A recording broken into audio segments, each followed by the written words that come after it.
Hello there, I'm Samson Sees, a Londoner from TOEFL Mock by Bayan Bartar Language School. تو این ویدیو میخواهم یه overview کامل، ساده و به روز بدم از listening to TOEFL IBT جدید. اینکه چی میشنوی؟ چه مدل تاسک هایی داری؟ مالتی استیج ادپتیو یعنی چی؟ و چطوری با نوت تیکینگ و تایم منیجمنت امتیازتو بهتر کنی؟ 1. listening الان دیگه چی رو تست میکنه؟ listening جدید چک میکنه که تو چقدر میتونی انگلیش رو تو حالت ریل بفهمی. هم تو کمپس لایف، محیط دانشگاه، سرویس ها، پلان ها، پرابلم ها، هم تو اکادمیک تالکس، تاپیک های دانشگاهی مثل ساینس، هیستوری، بیزنس، آرت، میوزیک. تو قسمت listening تو به conversation, announcement, short academic talk گوش میدی. بعد سال جواب میدی تا نشون بدی main idea, details و implied meaning رو گرفتی. 2. چند تا سال؟ چقدر وقت؟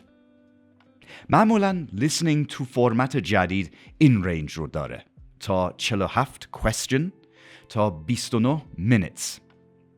یک کم ممکنه تغییر کنه چون ETS گاهی دیزاین رو آپدیت میکنه. 3. Before you start, 2 تا چیز خیلی مهمه. Audio setup. قبل از شروع مطمئن شو sound اوکیه. Volume, device, browser. Submit versus close. وقتی سکشن تمام شد حتما submit رو بزن، نه close. submit یعنی جوابتو میفرسته برای scoring. close اکثرا یعنی فقط save برای review. هنوز scoring نمیشه. 4. سکیل هایی که باید تو listening داشته باشی. تو listening جدید این چیزا خیلی تست میشن. فهمیدن main topic, main idea، گرفتن دیتیلز مهم، time, number, reason, change، فهمیدن ربط 2 idea، cause, effect، problem, solution، تشخیص structure، speaker چطوری info رو organize میکنه، فهمیدن intention، tone plus context، فهمیدن implied meaning، inference ساده. 5. recording ها چجوریان؟ natural speech. recording ها naturalن و ممکنه accent های مختلف باشه مثل North American, UK, Australian. چند تا چیز رایج میشنوی. reduced speech, shortcut. wanna, want to. gonna, going to. have to, have to. cause, because. false start. speaker شروع میکنه بعد restart میکنه. مثلا Today I'd like to talk about self-correction. یه چیزی میگه بعد ممکنه خودشو اصلاح کنه. Next week we'll... No, wait. In 2 weeks... Hesitation.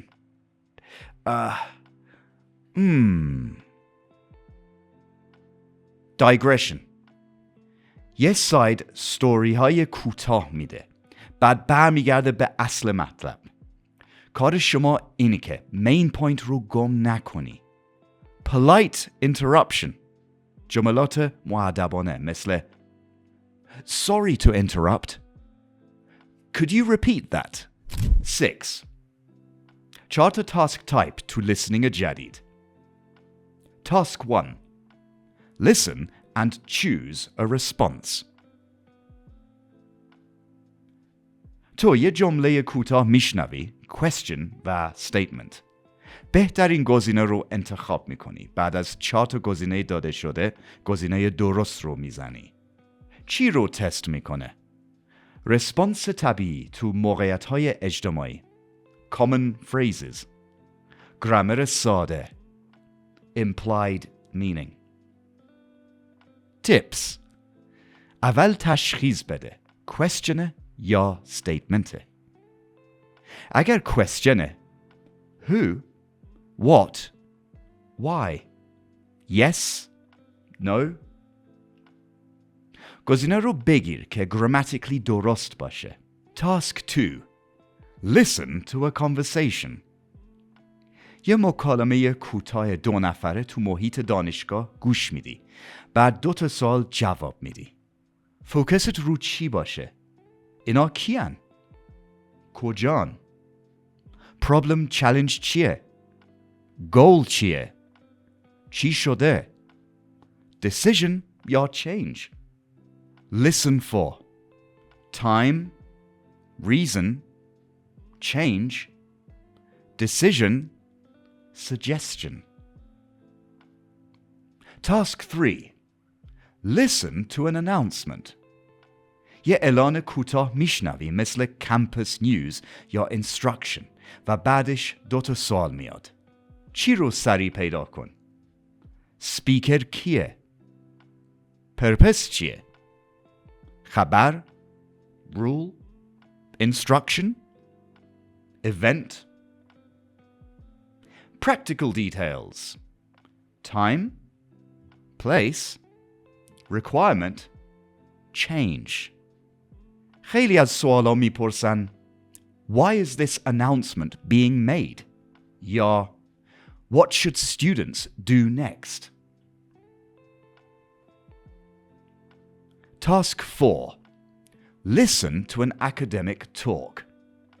یه توک کوتاه گوش میدی podcast style و 4 تا سوال جواب میدی. چی رو تست میکنه؟ main topic, organization, example, cause, effect, compare, contrast. details مهم. inference ساده. best approach: topic رو همون اول پیدا کن. structure رو track کن. note: main idea plus 2 to 3 details. 7. Multi-stage adaptive یعنی چی تو listening؟ listening هم multi-stage adaptive. یعنی پرفورمنس تو قسمت‌های اول میتونه رو سختی قسمت‌های بعدی اثر بذاره. هدف: اندازه‌گیری دقیق‌تر تو زمان کمتر، سوالات بیشتر مناسب سطح شما میشن. 8. Note taking قوانین ساده.